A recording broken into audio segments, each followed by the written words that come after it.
دارالحدیث میں ہوگا۔ قرآن کریم کی نسبت سے ایک بات کہہ کر میں اپنی بات کو ختم کرتا ہوں۔ اس وقت دنیا میں ہر جگہ پر فلسطین کا واقعہ چرچے میں ہے، اور پچھلے تقریباً 75 سے 80 دنوں میں سرزمین فلسطین پر 20,000 سے زیادہ نفوس کی شہادت ہو چکی ہے، جن میں 9,000 سے زیادہ بچے ہیں اور 6,000 سے زیادہ عورتیں ہیں اور 3,000 سے زیادہ بوڑھے ہیں۔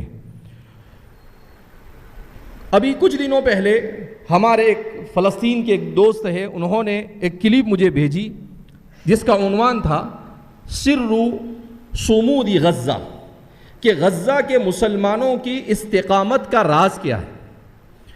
وہ 15 منٹ کی تھی اور انہوں نے مجھے فون کیا اور کہا کہ برائے کرم آپ اس کو ایک مرتبہ ضرور ملاحظہ فرمائیں۔ میں نے اسے دیکھا تو متعدد بار میری آنکھوں سے آنسو جاری ہو گئے۔ اس میں انہوں نے بتایا کہ سرزمین غزہ العزہ میں صورتحال ایسی ہے کہ ان کے پاس 20 لاکھ سے زیادہ لوگوں کے پاس پینے کے لیے پانی نہیں، کھانے کے لیے کھانا نہیں، سونے کے لیے چھت نہیں، کوئی چیز ان کے پاس نہیں ہے۔ مگر تعجب اس بات پر ہوتا ہے کہ ایسے بدترین حالات میں بھی جب ان کے بچے، بوڑھے، مرد، جوان کسی کو بھی جا کر کوئی پوچھتا ہے آپ کیسے ہو تو ان کی زبان سے ایک ہی جملہ نکلتا ہے الحمدللہ۔ تو سوال پیدا ہوتا ہے کہ آخر ان کا ایمان اتنا مضبوط کیوں اور اس کے پیچھے کیا راز ہے؟ تو اس نوجوان نے بتایا کہ آج سے تقریباً 30 سال پہلے وہاں کے علماء کی ایک جماعت نے یہ فیصلہ کیا کہ ہم کو دشمن کے مقابلے میں کامیاب ہونے کے لیے اپنی اولاد کی صحیح تربیت کرنا ضروری ہے، تو ہمیں کیا کرنا چاہیے؟ تو انہوں نے یہ پروگرام بنایا کہ اگلے 10 سال میں یہاں پر یعنی سرزمین غزہ اور فلسطین کے ہر گھر میں کم از کم ایک بچہ حافظ ہونا چاہیے۔ اور پھر وہ پروگرام انہوں نے شروع کیا۔ تو فرماتے ہیں کہ 10 سال سے کم عرصے میں وہاں کے 50% سے زیادہ بوڑھے، مرد اور عورت قرآن کریم کی حفظ کی برکت سے مالا مال ہوئے۔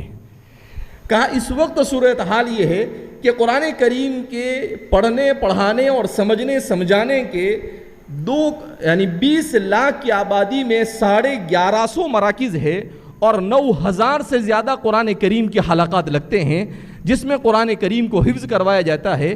اور پھر اس کے بعد کہتے ہیں کہ انہوں نے یہ سلسلہ شروع کیا کہ سب سے مضبوط قرآن کس کو یاد ہے؟ تو ہر مہینے اور ہر 15 دن میں وہ ایک بیٹھک میں قرآن سنانے کا نظام بناتے ہیں جس میں بوڑھے، بچے، مرد اور عورت ہر طرح کے لوگ شریک ہوتے ہیں۔ فرماتے ہیں کہ 2-2، 3-3 ہزار لوگ ایک بیٹھک میں قرآن کریم کو سناتے ہیں، اور ان میں سے اکثر ایسے ہوتے ہیں جن کی ایک بھی غلطی نہیں جاتی ہے۔ تو فرماتے ہیں کہ ان کی اس استقامت اور ثابت قدمی کا راز کتاب اللہ کے ساتھ وابستگی ہے۔ تو ہم قرآن کریم کے مسابقے کی اس مناسبت سے ہمیں بھی یہی عہد کرنا چاہیے کہ ہم فتنوں کی جس دور سے گزر رہے ہیں، اس دور میں اگر ہم امت کے ایمان کو مضبوط کرنا چاہتے ہیں تو ہمیں امت کو کتاب اللہ سے وابستہ کرنا ہوگا۔ تو ہم اس عہد کے ساتھ اپنی اس مجلس کا آغاز کرتے ہیں کہ انشاءاللہ ہم میں سے ہر ایک کی ذمہ داری کو اپنے سر پر لے گا کہ ہم قرآن کریم کو صحیح تجوید کے ساتھ پڑھنے کی پوری فکر اور کوشش کریں گے، اسے لوگوں کو پڑھانے کی بھی کوشش کریں گے، لوگوں کو سمجھانے کی بھی کوشش کریں گے اور اس پر عمل کرنے کی بھی کوشش کریں گے۔ اس میں اخیر میں ایک بات عجیب لکھی، کہا انہوں نے صرف اہل غزہ کے قرآن کریم کے اوپر ہی محنت کو محدود نہیں کیا، بلکہ اس کے بعد انہوں نے آن لائن قرآن کریم کے حفظ کا سلسلہ شروع کیا۔ تو 22 ملکوں کے 60,000 لوگوں نے پچھلے 5 سے 7 سال میں اہل غزہ کے ہاتھ پر قرآن کریم کو حفظ کیا ہے۔ بہرحال تو کہنے کا مطلب یہ ہے، اخیر میں اس نے کہا کہ اگر غزہ کو کوئی ٹائٹل دیا جائے تو ایک ہی بات کہی جا سکتی ہے، انہا مدینۃ القرآن، کہ غزہ نام ہے مدینۃ القرآن کا، قرآنی شہر کا۔